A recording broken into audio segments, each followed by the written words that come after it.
Welcome to the program on this morning, Tyrone Bowman live. I'm going to deal with a very sensitive article right here. I want to report it with empathy and with compassion. The mother of the Georgia suspect is said to have called the school for the shooting, warning of an emergency. According to the White Post, the mother of the suspected Appalachian High School gunman told that she called the school on the morning of the shooting and warned a counselor about an extreme emergency involving her. That account is supported by a call log from the family shared phone plan, which shows a 10-minute call from the mother's phone to the school starting at 9:50 a.m. About an hour or about a half an hour before witnesses have said the gunman opened fire. Quote, I was the one that notified the school counselor at the high school. Marcy Gray texted her sister following the shooting on September 4, according to the screenshot of the exchange. I told them that it was an extreme emergency and for them to go immediately and find my son to check on him, end quote. A counselor told Gray during the call that her son had been talking about a school shooting that morning, according to Gray's sister, Annie Brown, who described family discussions of the events to the Post. Around the same time, a school administrator went to the son's math classroom, according to Leah Sarath, a student in the class. Sarath said there seemed to be confusion involving another student in the class with a name similar to that of Gray's son. Neither student was in the room, and the official left without a backpack belonging to the official left with a backpack belonging to the similarly named student. She said the shooting began minutes later. Why weren't the police called immediately? If the mother of the now arraigned murderer, because that's what he is, called the school and spoke with them for 10 minutes, why weren't the police called ASAP? They should not have neglected to call the police.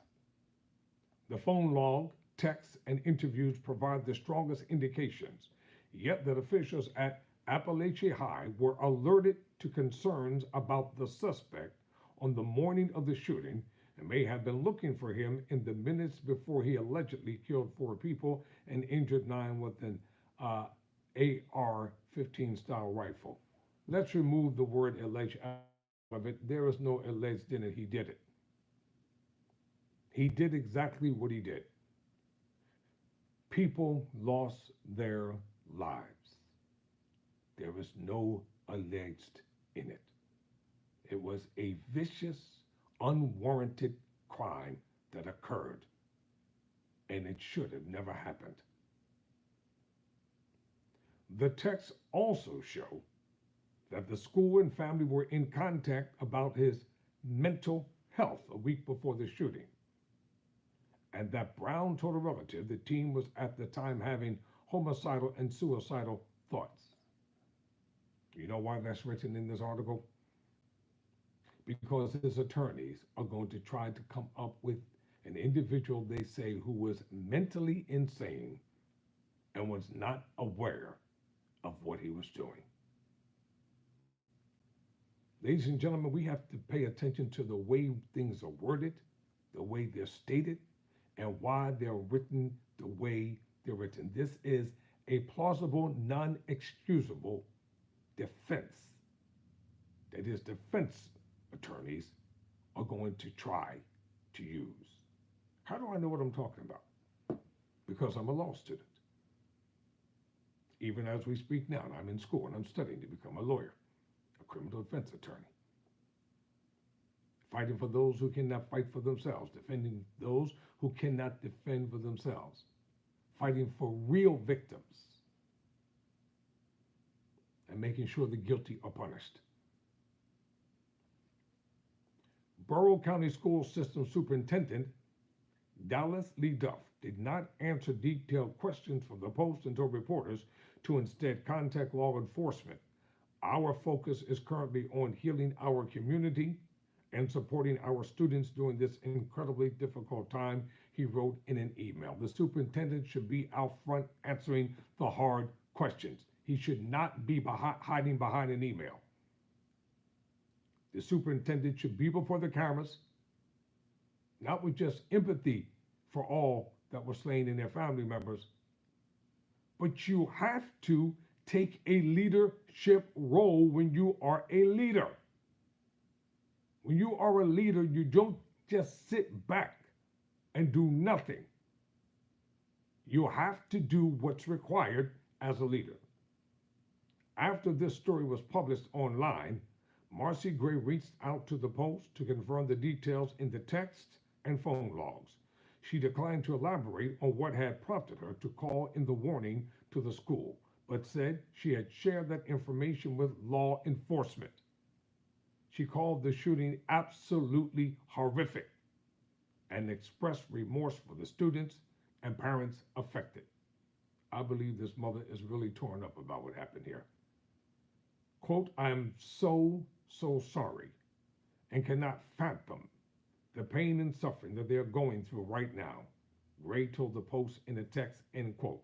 Representatives of the Georgia Bureau of Investigation, the agency overseeing the investigation into the shooting, and of the Borough County Sheriff's Office declined to answer questions and referred the Post to the Piedmont Judicial Circuit District Attorney's Office.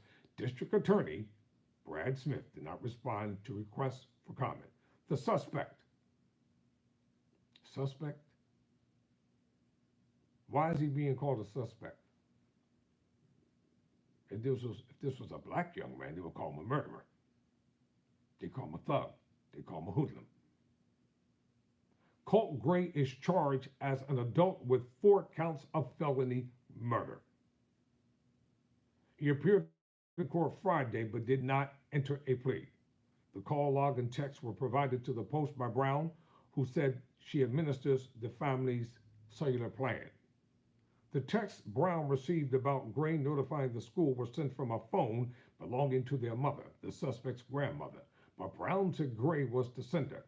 The two addresses each other as sister in the exchange. A screenshot provided by Brown shows that the number that made the call to the school that morning was saved in Brown's phone under Mar, a shortened version of her sister's name. Brown said her sister called the school after she learned something concerning about her son and feared an impending disaster.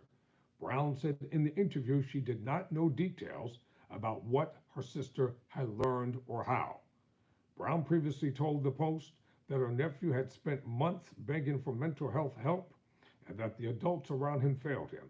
His struggles were complicated by a difficult home life, she said. I'm not saying that that's not true, or it could be true, but it doesn't justify what happened on September 4th, and he must be held accountable. Let me say that again. It may be true, it might not be true, but it doesn't justify what he did on September 4th. The suspect's mother in December pleaded guilty to a charge of family violence and was ordered to have only limited contact with Colin Gray, her husband and the suspected shooter's father, according to court records. In 2022, the Grays were evicted from their home, and the suspect's mother and father separated, according to law enforcement records. The family has also had contacts with Georgia's Child Welfare Agency, authorities said. In May 2023, local law enforcement officers contacted the teen after receiving an FBI tip about online threats to carry out a school shooting. According to records released by the Jackson County Sheriff's Office, the teen denied that he had made any such threats. Colin Gray told authorities at the time that he kept hunting rifles in the house and that his son was allowed to use them with supervision, but did not have unfettered access. Well, how did he get the gun? How did he get it then? Somebody's lying already.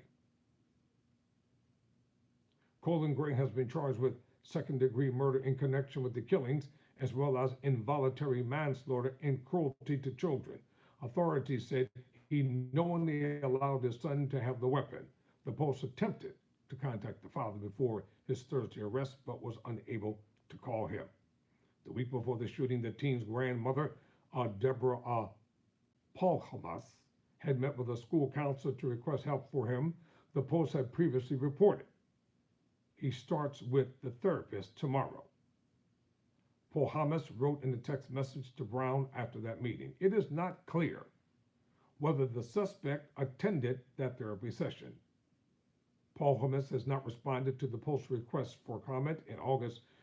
In an August 29 text with a family member, Brown said she was hopeful about plans the family had made with the school to get her nephew into therapy. She also raised concerns about her nephew's access to guns in the home. I'm going to make this, well, you know what, I think I can finish this segment here. After the shooting at Appalachia, the suspect's mother expressed frustration that the school had not prevented the tragedy. Text messages show. The amount of time that elapsed between her warning to the counselor about her son and the first shots fired was just a long time for them to intervene, so I'm curious to know what happened in that time, she wrote to Brown, according to a screenshot of the message. That is a great question. She warned them, she told them, she informed them, but they waited. Why? That's why the superintendent doesn't want to talk. And he's not going to talk without a lawyer. Sarayat, who is 16, who previously spoke with CNN about her experience, told the Post she was in her second period algebra class shortly after 10 a.m. Wednesday morning, when an administrator came looking not for Colt Gray, Sarayat's seat neighbor, but for another student who sat nearby and had a similar name. It is not clear what prompted the administrator's visit and whether the call from Marcy Gray played a role. I'll probably have a part 2 to this article. Whew. Heart goes out to every family member, to all these students who are affected by this senseless, heinous crime. And in the coming days and weeks ahead, I hope and pray that each and every individual will get the help that they need to be able just to survive, because we're never going to forget about this. None of us are. It's a sad day in the history of America. Once again, something must be done about it. Never surrender.